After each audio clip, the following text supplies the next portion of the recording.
विद्यार्थी भाइ बहिनीहरूलाई स्वागत छ। आज मैले यो थर्मोडाइनामिक्समा ल्याटेन्ट हिटको इन्ट्रोडक्सन पार्ट र एउटा न्युमेरिकल लिएर आएको छु। यो भिडियोमा मैले यसमा चाहिँ एकदमै ल्याटेन्ट हिट भनेको के हो र यसको बारेमा चाहिँ न्युमेरिकलहरू कसरी गर्न सकिन्छ र यसको इन्ट्रोडक्सनको बारेमा एकदमै डिटेल बताउने छु।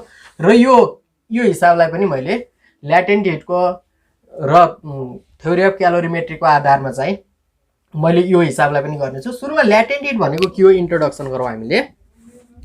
यो ल्याटेन्ट हिट भनेको के हो भन्ने कुरा है त। जस्तै हामीले यो आइस जो छ, म ल्याटेन्ट हिटको बारेमा बुझाउन खोजिरहेको छु। जस्तै माइनस केही 10 डिग्री सेल्सियसको आइसलाई हामीले यो मानम 50 डिग्री सेल्सियसको वाटरमा पुर्याउनु पर्यो भने है, 50 डिग्री सेल्सियसको हामीले केमा पुर्याउनु पर्यो, वाटरमा पुर्याउनु पर्यो भने के हुन्छ त भन्दाखेरि अब यहाँनिर बुझ्नुपर्ने कुरा, यो हामीसँग दुईवटा स्टेटहरू एउटै टेम्परेचरमा एक्जिस्ट गरेको हुन्छ। जस्तै सोलिड स्टेट र लिक्विड स्टेट। मैले यहाँ एकदमै सजिलो हामीलाई वाटरको इक्जाम्पल लिँदाखेरि एकदम सजिलो हुन्छ। सोलिड स्टेट र लिक्विड स्टेट एउटै टेम्परेचरमा एक्जिस्ट गरिरहेको हुन्छ, सेम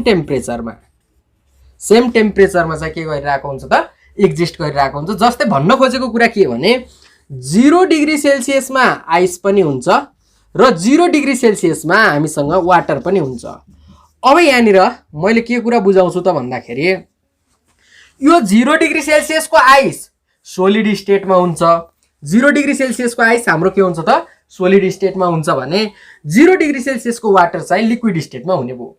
यसरी यो सेम टेम्परेचरमा यो 0 डिग्री सेल्सियसको आइसलाई 0 डिग्री सेल्सियसकै वाटर बनाउनको लागि, द्याट मिन्स टेम्परेचर चेन्ज नगरिकन, टेम्परेचर चेन्ज नगरिकन यिनीहरूको स्टेट मात्रै चेन्ज गर्ने। यो सोलिडबाट हामीले लिक्विड स्टेटमा चेन्ज गर्ने भयौँ। यो सोलिड 0 डिग्री सेल्सियसमै आइस हुने भयो भने वाटर चाहिँ 0 डिग्री सेल्सियस, यो 0 डिग्री सेल्सियसमा लिक्विड वाटर हुने भयो। यसरी हामीले ल्याटेन्ट हिट भनेको के हो त भन्दाखेरि, कुनै पनि amount of heat energy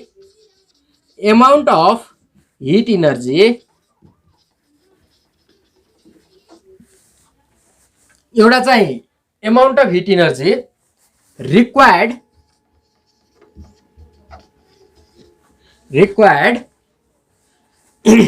to change the state of matter, change the state of matter of unit mass without change in temperature। यसरी कुनै पनि 1 केजी सोलिड स्टेटलाई, मैले यहाँ आइसको इक्जाम्पल लिँदा एकदमै सजिलो हुन्छ, 1 केजी सोलिड स्टेटलाई 1 केजी लिक्विडमा चेन्ज गर्नको लागि जति हिट इनर्जी आवश्यक पर्छ त्यसलाई चाहिँ हामी ल्याटेन्ट हिट भनेर भन्छौँ। यसमा ल्याटेन्ट हिट अफ फ्युजन भनिन्छ। यसलाई चाहिँ ल्याटेन्ट हिट अफ के भनिन्छ, फ्युजन भनिन्छ। ल्याटेन्ट हिट चाहिँ दुई प्रकारको हुन्छ। यो ल्याटेन्ट हिट दुई प्रकारको हुन्छ, मैले यहाँनिर थोरै बताइहालेँ। एउटा ल्याटेन्ट हिट अफ फ्युजन भने अर्को ल्याटेन्ट हिट अफ भ्यापराइजेसन। यो ल्याटेन्ट हिट अफ फ्युजन भनेको चाहिँ सोलिड स्टेटबाट लिक्विड स्टेटमा चेन्ज गर्नको लागि चाहिने हिट इनर्जी हो भने यो चाहिँ ल्याटेन्ट हिट अफ भ्यापराइजेसन भनेको लिक्विड स्टेटबाट हामीले भ्यापर स्टेटमा चाहिँ चेन्ज गर्न अथवा लिक्विड स्टेटबाट ग्यास स्टेटमा चेन्ज गर्नको लागि जति हिट इनर्जी आवश्यक पर्छ त्यसलाई हामी ल्याटेन्ट हिट अफ भ्यापराइजेसन भनेर भन्छौँ। यसरी हामीले यो खास गरी ल्याटेन्ट हिटको हिसाबहरुमा हामी विशेष गरी वाटरको र आइसको मात्रै कुरा गर्छौं। मैले अब यो ल्याटेन्ट हिटको सामान्य इन्ट्रोडक्सन पछि मैले यहाँनिर विशेष गरी ल्याटेन्ट हिट अफ फ्युजन र ल्याटेन्ट हिट अफ भ्यापराइजेसन हामीले विशेष गरी वाटरको नै पढ्नु पर्ने हुन्छ, अरूको खासै पर्दैन। जस्तै वाटरका तीनवटा स्टेटहरू, एउटा चाहिँ आइस हुन्छ, अनि आइस चाहिँ वाटर बन्छ र वाटर चाहिँ के बन्छ त भ्यापर बन्छ। यो तीनवटा कुराहरू थाहा पाउनु पर्छ। र यी जति हिसाबहरू छन्, मैले यो इन्ट्रोडक्सन पार्ट भएको हुनाले यसलाई मैले एकदमै डिटेल भनिदिन लाग्छु ताकि अर्को क्वेसनहरूमा सजिलो हुन्छ। जस्तै यहाँनिर के कुरा बुझौँ त भन्दाखेरि म यहाँनिर केही कुराहरू बताउँछु। जस्तै -θ°C को कुनै आइस सुनौ है, -θ°C को आइसलाई हामीले ततायौँ भने, हिट इनर्जी दियौँ भने यो चाहिँ पहिला सुरुमा 0°C को आइस बन्छ। यो 0°C को यो पनि आइस नै हो, यो पनि 0°C को के बन्छ त आइस बन्छ। र यसलाई फर्दर ततायौँ भने फेरि यसमा पनि हिट दियौँ भने हामीले 0°C कै वाटर बन्छ। 0°C को आइसलाई 0°C को वाटर बनाउनको लागि जति हिट इनर्जी आवश्यक पर्छ युनिट मासलाई, यसलाई हामी ल्याटेन्ट हिट अफ फ्युजन भनेर भन्छौँ। भने फर्दर यसलाई अरू हिट इनर्जी दियौँ भने यो तताउँदै जाँदा कुनै पनि 0°C को आइसलाई हामी फर्दर ततायौँ भने केही टेम्परेचर बढ्दै जान्छ र टेम्परेचर बढ्दै बढ्दै बढ्दै जाँदाखेरि कुनै समयमा यदि 100°C सम्म पुग्यो भने यो पहिला 100°C को फेरि वाटर बन्छ र यसलाई पनि फर्दर हामीले ततायौँ भने अब यो 100°C कै भ्यापर बन्छ। यसरी यो 100°C को वाटर र 100°C को यो भ्यापर बन्नको लागि जुन हिट इनर्जी आवश्यक पर्छ हामी यसलाई ल्याटेन्ट हिट अफ भ्यापराइजेसन भनेर भन्छौँ। यति कुराहरू बुझेको हुनुपर्छ। विशेष गरी हाम्रो यो 0°C को आइसलाई 0°C को वाटरमा मात्रै चेन्ज गर्ने, टेम्परेचर चेन्ज नगरिकन हामीले स्टेट मात्रै चेन्ज गर्ने, यो सोलिड स्टेटमा हुन्छ, यो लिक्विड स्टेटमा चेन्ज गर्नको लागि जति हिट इनर्जी आवश्यक पर्छ हामी त्यसलाई ल्याटेन्ट हिट अफ फ्युजन भनेर भन्छौँ। भने 100°C को वाटरलाई 100°C कै भ्यापरमा चेन्ज गर्नको लागि जति हिट इनर्जी आवश्यक पर्छ त्यसलाई हामी ल्याटेन्ट हिट अफ भ्यापराइजेसन भन्छौँ। र ल्याटेन्ट हिटको फर्मुला हुन्छ, ल्याटेन्ट हिटको formula latent heat, total latent heat is equal to mL। हामीले यो एल भनेको ल्याटेन्ट हिट हो। टोटल ल्याटेन्ट हिट चाहिँ कति हुन्छ त भन्दा हामीले यसलाई स्पेसिफिक ल्याटेन्ट हिट भन्न सक्छौँ युनिट मासको लागि। भने मासले ल्याटेन्ट हिटलाई मल्टिप्लाई गरेपछि कति हिट इनर्जी आवश्यक पर्छ त्यो स्टेट चेन्ज गर्नको लागि टेम्परेचर चेन्ज नगरिकन भन्ने कुरा चाहिँ हामीले थाहा पाउन सक्छौँ। अब मैले यति कुरा बताइसकेपछि म यो क्वेसनतिर जान्छु। यो क्वेसनमा पनि ल्याटेन्ट हिटको एकदमै इम्पोर्टेन्ट कुराहरू छ। यहाँनिर विद्यार्थी भाइ बहिनीहरूले एमा नबुझेको कुराहरू एमा फर्दर बुझ्नुहुनेछ। मैले यहाँनिर फेरि बताएँ। यो ल्याटेन्ट हिटको पनि यहाँनिर फर्मुला यता साइडमा लेखौँ। Latent heat is equal to mL। यदि ल्याटेन्ट हिट अफ फ्युजन निकाल्नु छ भने यो पनि फ्युजनले नै, र यसमा यो ल्याटेन्ट हिट अफ भ्यापराइजेसन निकाल्नु छ भने नि यसमा त्यो एलभी ल्याटेन्ट हिट अफ भ्यापराइजेसनले मल्टिप्लाई गर्नुपर्छ। अब हामी यहाँ क्वेसनतिर जाउँ। यसलाई एकचोटि यस्तै राखौँ।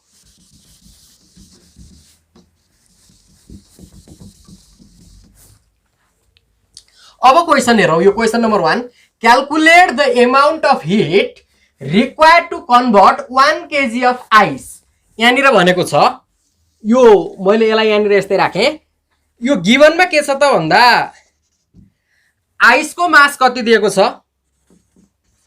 मास अफ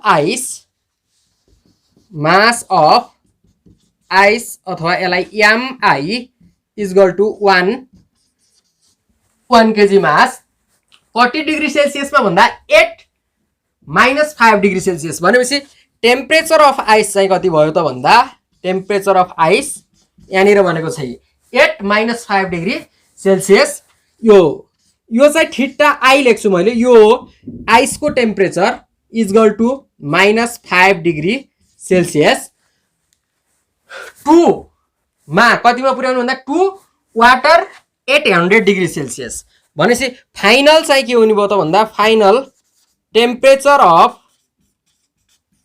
वाटर, यही आइसलाई तताउने, आइस तताएपछि वाटर बन्छ। वाटरलाई कतिसम्म पुर्याउने त भन्दाखेरि वाटर, जसलाई मैले यहाँ थीटा W भन्छु, यो वाटरको टेम्परेचर भएको हुनाले theta W is equal to कति डिग्री सेल्सियसमा पुर्याउने भनेको छ भने यहाँनिर 100 डिग्री सेल्सियसमा पुर्याउने भनेको छ। अब क्वेसन हेरेर हामीले कतिवटा स्टेट चेन्ज भयो भन्ने कुरा थाहा पाउनु पर्ने हुन्छ। सबैभन्दा पहिला यो क्वेसन हेरेर कतिवटा स्टेट चेन्ज भयो भन्ने कुरा हेरौँ। जस्तै यो आइस थियो, आइस सोलिड स्टेटमा थियो, यो वाटर मात्रै भएको छ, वाटर मात्रै भएपछि एउटा मात्रै स्टेट भयो चेन्ज। यदि भ्यापर भइदिएको भए हाम्रो दुईवटा स्टेटहरू चेन्ज हुन्थ्यो, जसमा चाहिँ हामी दुईवटा ल्याटेन्ट हिट अफ भ्यापराइजेसन पनि युज गर्नुपर्ने हुन्थ्यो र ल्याटेन्ट हिट अफ फ्युजन पनि युज गर्नुपर्ने हुन्थ्यो। अब यहाँनिर के कुरा बुझौँ त भन्दा यसलाई हेर्न एकदमै जरुरी छ। मैले यसलाई एकदमै फोकस गरेर आएको छु। हामी अहिले यहाँसम्म मात्रै पुगेका छौँ। यो क्वेसनले 100 डिग्री सेल्सियसको वाटरमा मात्रै पुर्याउने भनेको छ। एकदमै डिटेल हेर्ने है।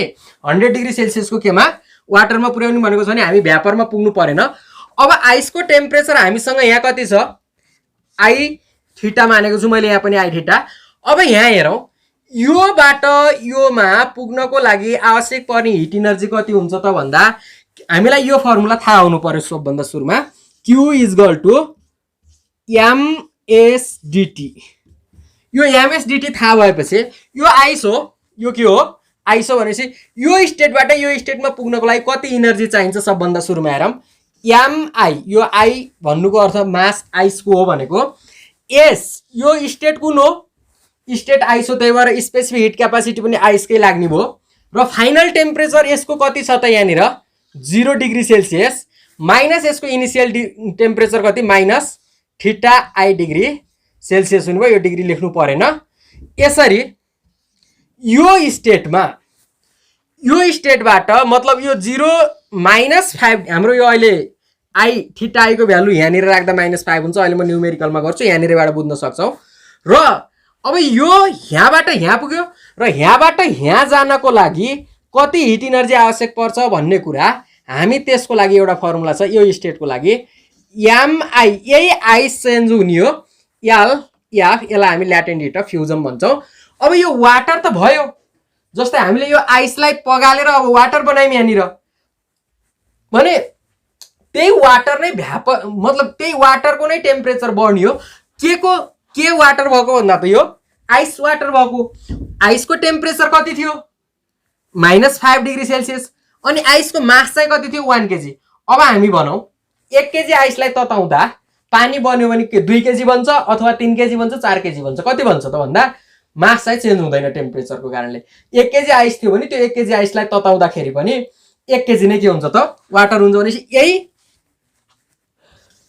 mi, यही मास, यो आइसकै मास वाटर भएको हो। त्यही भएर हामीले यो वाटरको मास अफ वाटर र यो यस्तो केसमा मास अफ वाटर र मास अफ आइस चाहिँ सेम हो। यदि मिक्स गरेको छ भने त्यस्तो बेलामा चाहिँ अलिक फरक हुन्छ। मैले नेक्स्ट भिडियोमा चाहिँ त्यस्तो खालको क्लासहरू बनाउने छु अर्को इक्जाम्पलमा। भने यहाँ पनि msdt हो, msdt नै हो। मास चाहिँ आइसकै हुन्छ किनकि यो आइस नै पग्लेर चाहिँ वाटर भएको भने। अब स्टेट चाहिँ यो वाटर भएको हुनाले एस डब्लु हुन्छ। फाइनल टेम्परेचर यो कति पुगेको छ, क्वेसनले पनि भनेको छ फाइनल टेम्परेचर कति पुग्ने भनेछ 100 डिग्री। भनेपछि फाइनल टेम्परेचर जति हो थीटा डब्लु भनौँ अथवा थीटा डब्लु पानीको फाइनल टेम्परेचर। अब अहिले 100 को सट्टामा अरू जति पनि हुनसक्छ, यो 100 डिग्री सेल्सियस भने जस्तोमा जति पनि हुनसक्छ, माइनस यसको इनिसियल टेम्परेचर चाहिँ कति हो 0। यसरी यो अवस्थामा आवश्यक परेको हिट इनर्जी प्लस यो हिट इनर्जी प्लस यो हिट इनर्जी भनेको टोटल हिट इनर्जी रिक्वायर्ड हो। यहाँनिर calculate the amount of heat required भनेको छ नि। भने अब हामीले यहाँनिर यस्तो लेख्न सक्छौँ, amount of heat required to change